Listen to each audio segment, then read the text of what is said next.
Steve, thank you so much for coming on with me today. You know by now, Sarah, that pretty much anything you'd ask me to do in the world, I would say yes to.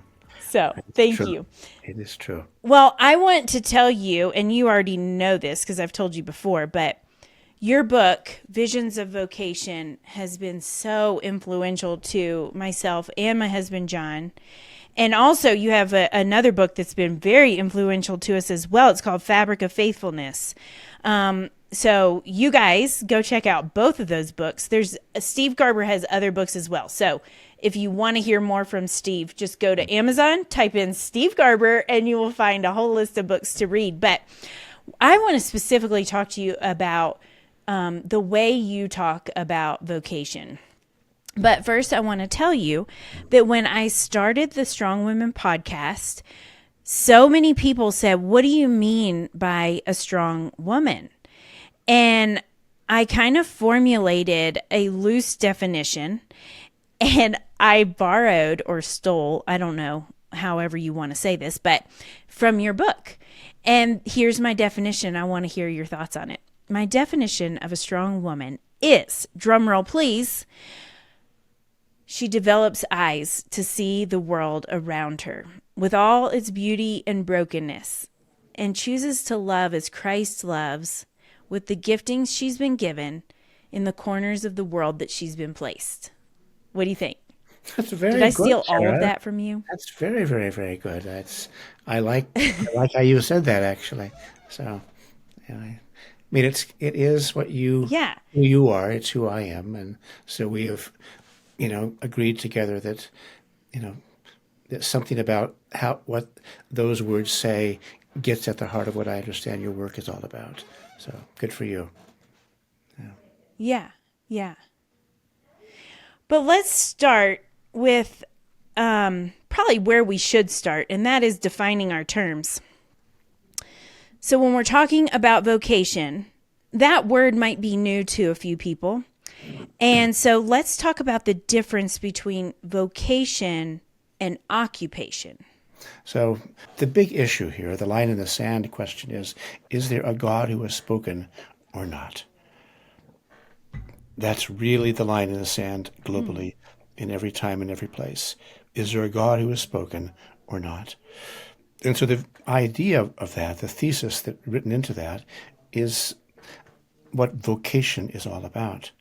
We get words because words matter to us. They come from certain places, but you have vocal cords. I have vocal cords. The word vox or vocare is the Latin root of vocation. Vocal cords has something to say about saying, about speaking, doesn't it? So the assumption of even the idea of vocation is that something has been said and we can hear. Years and years and years ago, a man who influenced my thinking a lot, Francis Schaeffer, put it this way, that God is there, but he's not silent. God is there, and he is not silent. He's spoken. So the idea of a vocation in the world hinges upon, is there a God and has he spoken? And, of course, are we made able to hear? So I would say that, as human beings, as sons of Adam, daughters of Eve, central to our identity as human beings is our ability to, our capacity for hearing. And we are therefore responsible. One of the best people I've known about in my life was a man named Václav Havel in Czechoslovakia in the last part of the previous century. But wrestling with his own time and history and place for the years of his life, he came to the conclusion that the secret of man is the secret of his responsibility. To the very heart of what it means to be a human being is we are able to respond. We are responsible. So vocation, in my mind, is the deeper story of Sarah Stone Street's life. It distinguishes you from your husband, John, from your daughters and your son, distinguishes you from your colleagues here, from your mom and your dad. It makes you be unique in the world. Vocation is that mark of God upon you that makes you the unique woman you are in all of history.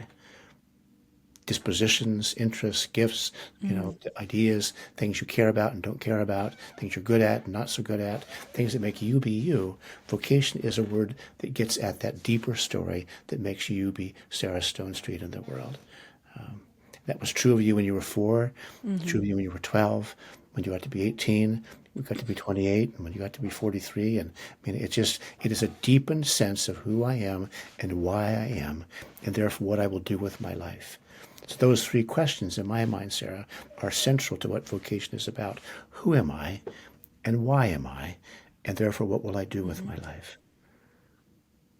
Occupation is related, but it Mm-hmm. isn't the same word as that. Occupationally means what? Well, I have occupied different relationships and responsibilities along the way of my life as I pursue the meaning of my vocation through the years of my life. One of the ways that you talk about vocation in our calling, because if there is a God and he has spoken, which we would say yes, and he has called us on purpose for a purpose in this moment, in this world, in our corners of the world, then and then we are now responsible to that. But one of the things that you talk about is that in vocation is that it is a seeing and knowing the world and still choosing to love it. Can you expound on that? And the other thing that you say about that is you say that there's wounds and wonders. If Mm-hmm. we learn to see, we can learn to see those wounds and wonders.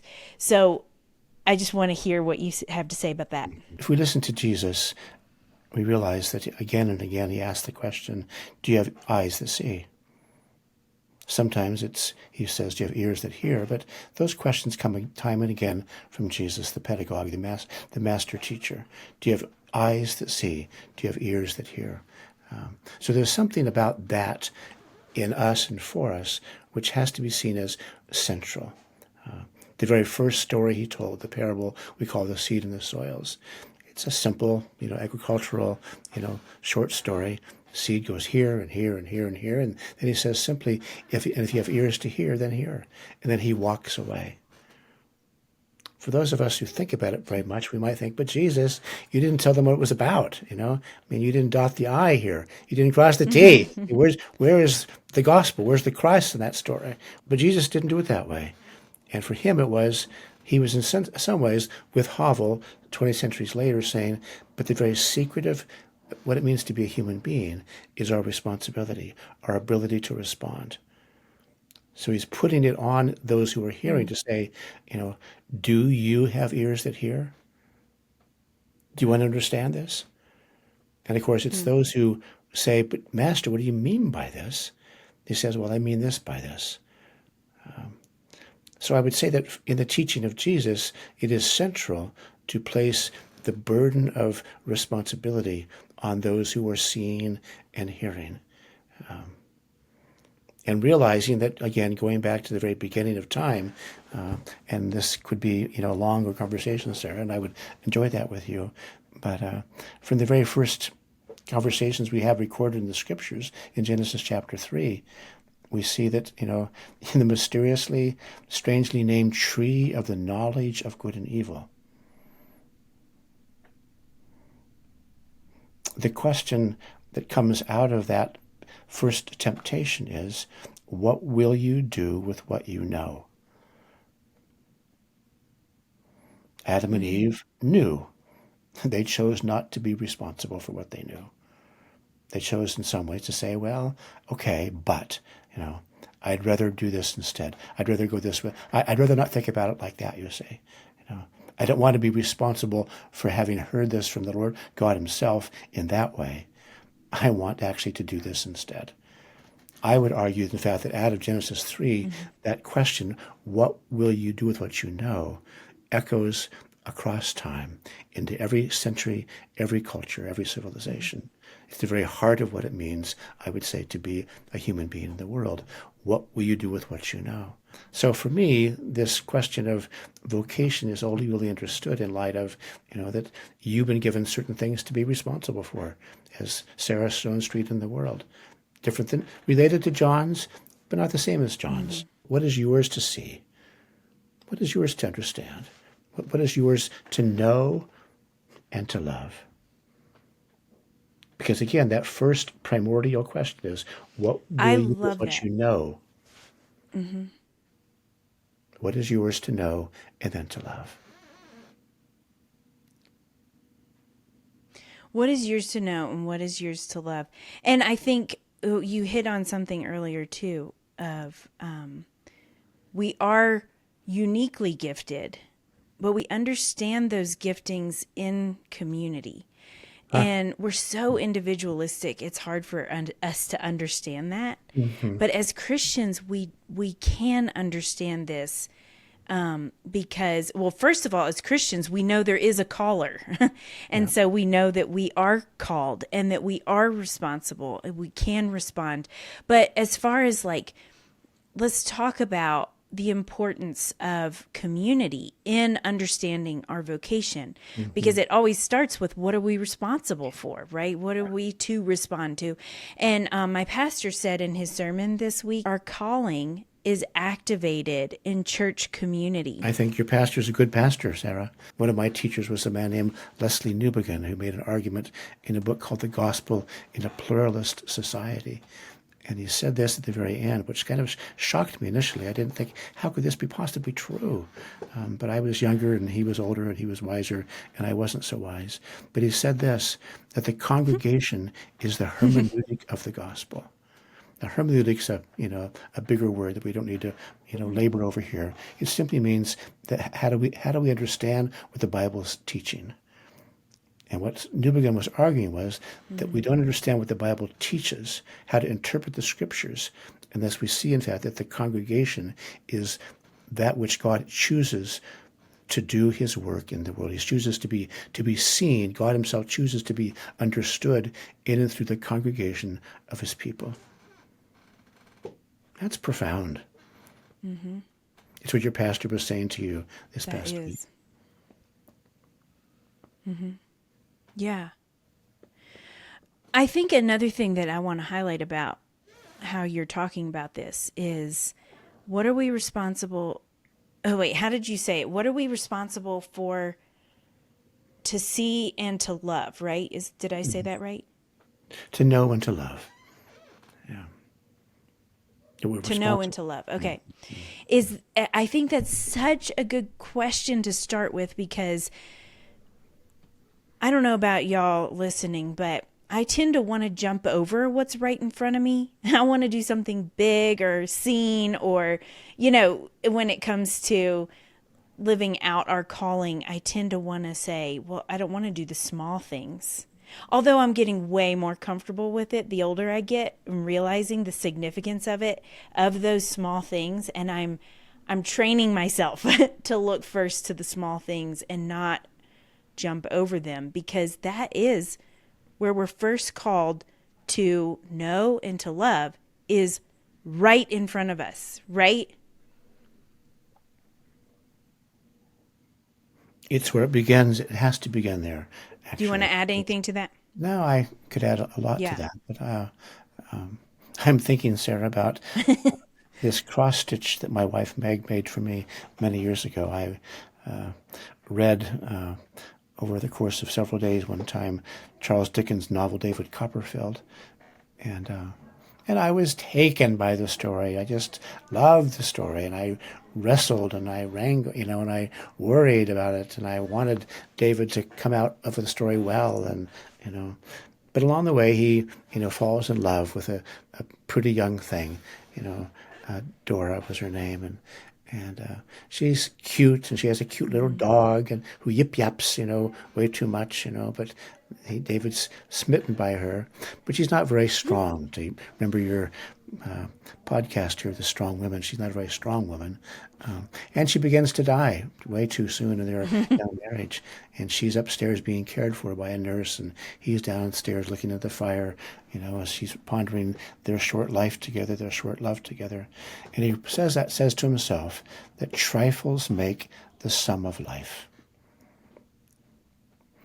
And I was taken by those words and been talking about them everywhere I went for a while. And finally, one year for my birthday, Meg said, well, this is for you then, Stephen. And it was her cross-stitched those words by Dickens and by David Copperfield. Trifles make the sum of life. So it's in the little things, Sarah. It's the very littlest things, the smallest things of life, where Mm-hmm. in some ways we see who we are and why we are, and therefore what we do with our lives. Yeah. I'm now an older mom, which it happens all of a sudden. You kind of are like, oh, now I actually have older kids, and I've reached that point where I'm an older mom. And this is how I knew, Steve, that I had reached that point is I started saying the old mom things like, oh, this time goes so fast, those kind of things. And I was talking with this young mom, and she had three little babies, and I just remember that so well. The three littles, 2 years apart, and it feels like chaos. It feels Mhm. like nobody sees what you're doing. And it feels like you're doing the same things over and over, those little trifles. It feels like trifles. And anyway, so I'm with this lady, and I go, oh, and I can't help myself. I hated when people said that to me because I'm like, that does me no good. It doesn't give me wisdom. I'm still in it. It doesn't feel like it goes fast. And so I'm talking to this mom, and I said it. I said, this time goes so fast. And I walked away, and I thought, why did I say that? Like, that's not helpful at all. So fortunately, I got to see her again the next day. And I said, I would like a redo. Can I tell you something different? What I meant by that was, what I wanted to say was that this time that seems full of demanding needs and the same things over and over, the seemingly mundane, all this is shaping your heart and your kid's heart, but don't neglect your own. Like, it is shaping you. Living faithfully in these small moments will reap beauty. And she was like, okay, that's better. but I look, I'm old enough now to look back and get a glimpse of that and know that that's true. And I think that's why I'm settling more into it is those small moments that really matter. And it's those small conversations. It's the small ways of seeing and knowing that have profound impact. What do you think? That's exactly true. And that's what I was saying back to you. You know, there's a good word Yeah. which you love and that I love, that even though we stumble before it every day, but it's the word integrity. And integrity is about, Mm-hmm. is what you say look like what you do? Mm. And so, Yeah. to be somebody who says, well, I'm on the side of God in the world. I want to be like God. I want to see what God sees in the world. I want to hear what God hears. I want to be who I'm supposed to be in God's world.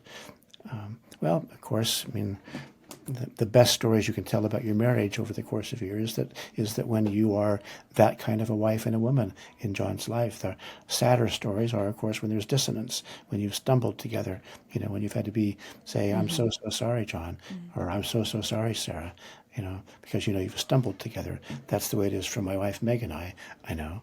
Um, and even though with heartfelt longing we want to be people of integrity, where what we say, what we do, what we know is what we love, we stumble that way too.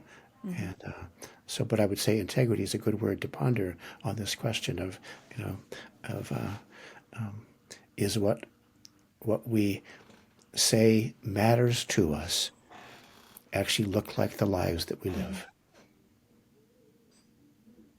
Hmm. That is a good question for all of us to take some time with, especially just this week. Take some time with that question, listeners, and journal about it and bring it before the Lord and ask the Holy Spirit to guide you in, are there ways that you're not living that way, and are there ways that by God's grace you are? I think that's a good thing for us all to consider. Okay, Steve, I want to change just a little bit and get practical. So, I think these questions are just human questions of why am I here and what am I to do, right? Mm-hmm.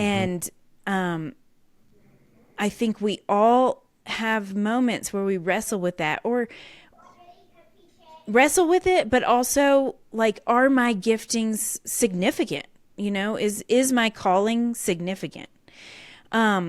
And so I want to take some time to just brainstorm with the listeners about some questions that they could ask themselves as they try to think through what is my calling. Do you have any questions that you could give them to help them Mhm. think through this? Yeah. I mean, we'd have to kind of press into this a little bit, Sarah, together, but I would actually argue that the question of who am I is a very practical question. The question of why am I, it's a very Mm-hmm. practical question, really, because I would say, apart from having some honest sense of to answer those questions, we won't get very far in the world because we won't know what to do with our lives, which is in some ways, the most practical of all the questions. We could put it that way, I suppose. I mean, what will you do today? What will you do this week? What will you do the next hour? I would argue the fact that for every one of us, for blessing and for curse, and it is for both, of course, we are making those kind of day by day, hour by hour choices on the basis of how we have either intentionally or not very intentionally answered the questions, well, then who am I and why am I? So that'd be one way that I would put it. Mm-hmm. I would say we could dig more into that if you wanted to. I remember talking to a wise man many years ago. His name was John Perkins, and I was driving him somewhere. He was an African American man from Mississippi, and had written a book called "Let Justice Roll Down," and he was making his way around America, and I was eager to learn and listen to him, and I asked him one point a question about the will of God. How do you know the will of God? And he said, well, I still remember him saying this to me where I was when he said these words. He said, I probably spent way too many hours of my life responding to 21-year-olds who were wrestling with what is the will of God for my life? How do I know what God wants me to do with my life, really? Right. And he said, I eventually came to think it was the wrong question to be asking. And that the better question was, what is the will of God? And what will it take for me to get there, to be part of that? Mm. So in some ways, it goes back a little bit to 15 minutes ago in our conversation about the role of the congregation and helping us to discern and determine what vocation means. Yeah. It clarifies and deepens a sense of vocation to be part of a more corporate answer to that question. So Perkins's word to me was, well, I found myself thinking maybe it was the wrong question. What's God's will for me? More to ask, well, what's God want done in the world? What is the will of God? And what will it take for me educationally, training wise, location, to be part of what God is doing in the world at this moment in history? Now, I would say there are still questions to ask and to answer when you put it in those terms. It isn't as if somehow nothing more needs to be said. But I've always thought it was a healthier way to reframe that question of what is the will of God. Mm-hmm. Yeah, that's very helpful. And I think to go on with that is as we're asking that question and we're seeking to join in with what God's doing, to take it back to a small practice, it's what am I called to be faithful with today? I think sometimes we want to figure it all out. Like, okay, this is what I'm gifted at, and this is how I'm expressing that. This is how I'm joining in the big picture of what God's doing. But if we might be confused. We might not know what God is calling us to. But if we start with that small daily discipline of walking faithfully with Christ and prayerfully, what does that look like? And making that next choice. And what is it? Mother Teresa says, do the next small thing with great love. Mm-hmm. In those seemingly trifle things with faithfulness. I think the Holy Spirit reveals our who we are, because if the more we get to know God, the more we get to know our place with him, right? Mm-hmm. So I know that you live along the front range of Colorado, and over the city of Colorado Springs looms the grandeur of Pikes Peak. But if you were to make your way along that Yes. front range of Colorado and maybe go up to the middle part of the state, and then a little bit further north from there, you might begin to see not quite Pikes Peak, but you might see Long's Peak, which looms over in its own grandeur over at Rocky Mountain National Park, which is where my wife and I met when we were 17-year-olds, by the way. But we've gone back there many, many, many, many times over the years. And again, from the Front Range, you can see both the larger Long's Peak, but you can also see a little bit below to the right, two peaks that look a lot like each other, and they've been called for generations the Twin Sisters. There's a little valley between the Twin Sisters and Long's Peak, going, through the national park. I was talking to a professor of mine who knew the Rocky Mountains and knew that I had been born in them, and they meant almost the world to me. And he said, Stephen, let me put it this way to you. Because again, it was a question about how do you know what God wants you to do and how are you supposed to figure these things out day by day in the hour by hourness, as you put it. You said, imagine yourself wanting to climb up Twin Sisters at night. I mean, you couldn't do that to Long's Peak. It's too majestic and too full of terrors if you miss your footstep. But Twin Sisters is not quite that way. It's a long trail, but there are no alpine rock formations to climb over either. But he said what you wouldn't do is put your flashlight up to the top of Twin Sisters and say, "Here I come." You'd put your flashlight down at your feet, wouldn't you?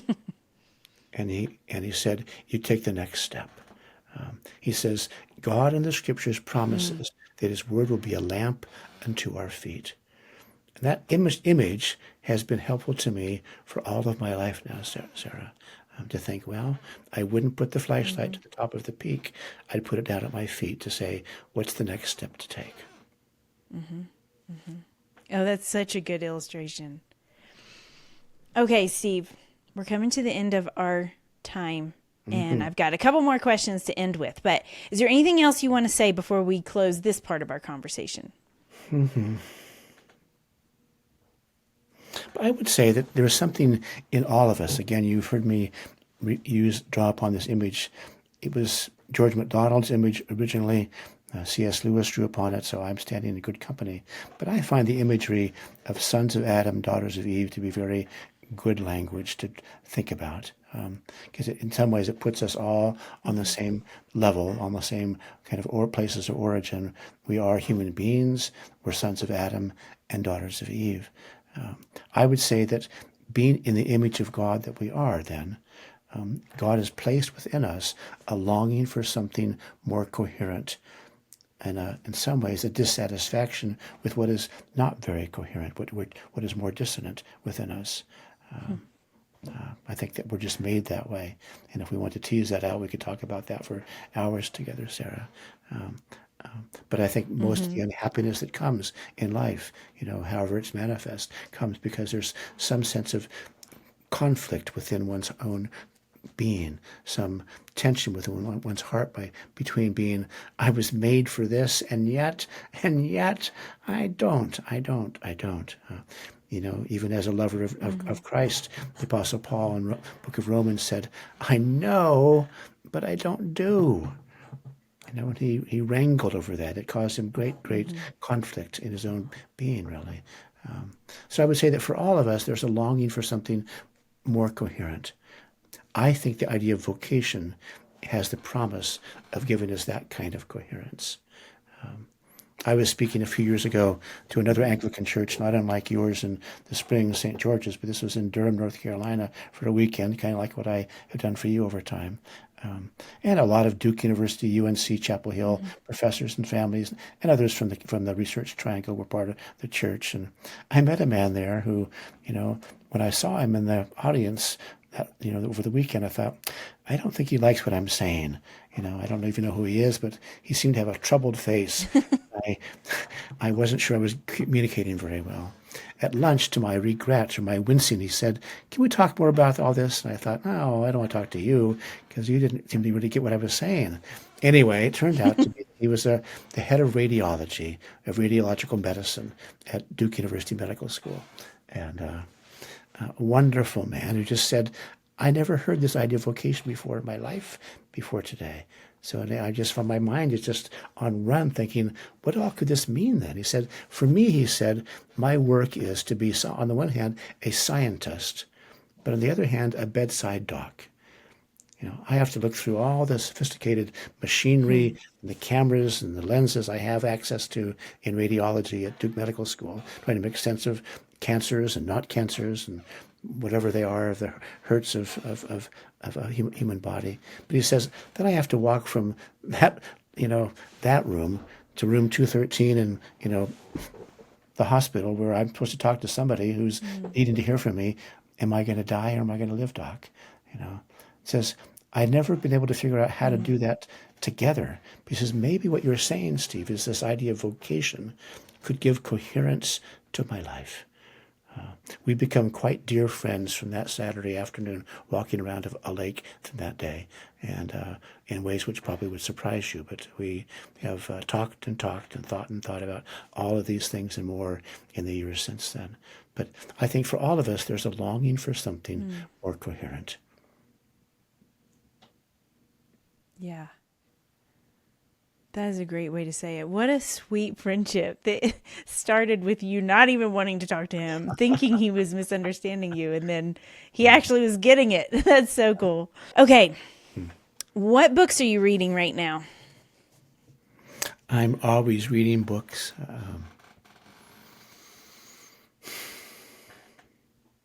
I'm going to be in Korea and in the former Czechoslovakia in the next several weeks.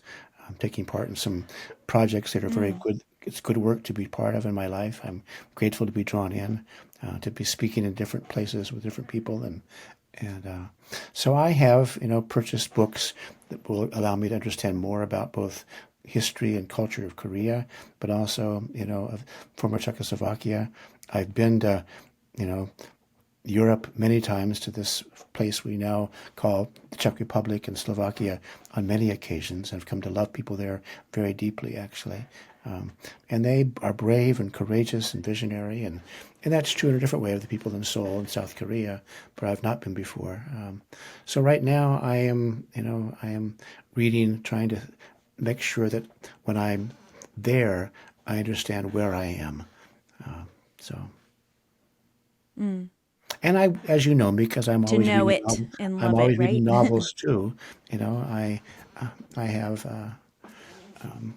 There was a novelist in the 20th century, a British woman named Edith Pargeter, better known as Ellis Peters, and she wrote a series called the Brother Cadfael series, and but I've been reading a few her novels lately. She, on the one hand, set in medieval England, so it's a long ways from where we live today, but as Walker Percy persuaded me many years ago, that bad books lie.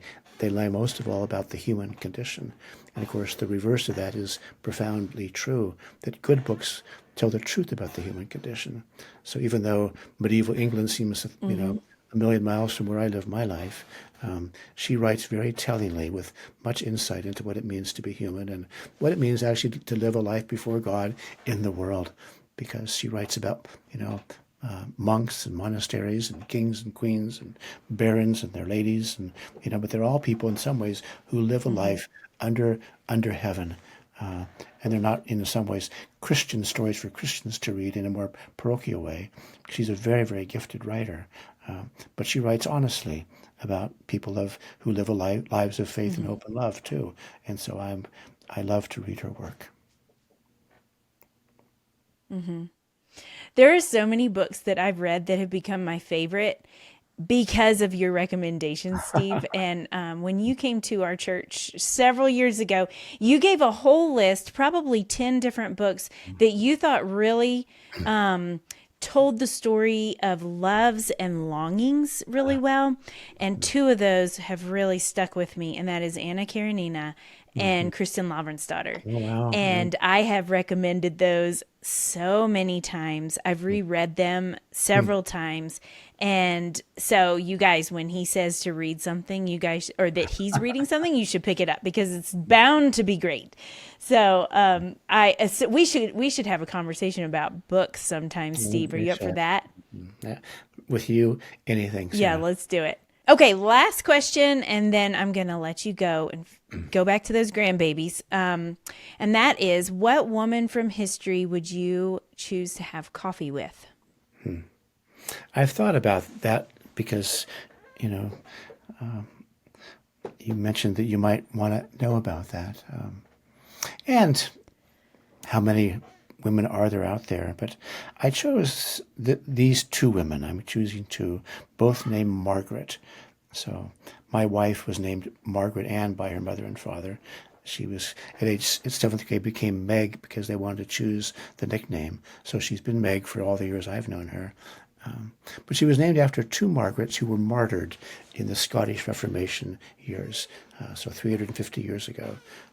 After John Knox came back from Europe and began preaching and teaching the truths of the Reformation in St. Andrews, the next generation tragically became known as the killing times of Scotland. And the King of England could not bear having the divine right of the king being called into question. So these early Presbyterians were the first ones in history, literally, to say, we're not denying that you are the King of England, but you are not the absolute king either. We serve King Jesus. And he was so incensed by that, he began to sick, in a bit of a crude term, but to call his troops to come kill these early Protestants, the early Presbyterians. And by the thousands and thousands, he killed them over the next, several years of Scottish history. Two were named Margaret, a 16-year-old girl and a 60-year-old woman. And they were staked out into the Bay of Wigton in Scotland, where the tide would come in and out, of course, twice a day. And the threat was, we're going to put you out on a stone stake into the bay. And the older woman further out, the younger woman closer in, and with the expectation that when the younger woman watched the older woman die of drowning, she would say, well, of course will recant. I don't believe in this Protestant stuff anyway. I don't believe Jesus is like that. I want to save my life. And, terribly and tragically, both women died that day, the 60-year-old and the 16-year-old. And my wife has lived her life being Margaret after these two Margarets. One of my granddaughters across the street is also named Margaret Ann. And so literally yesterday, my wife, Meg, read to little Margaret Ann the story of these two Margarets being martyred.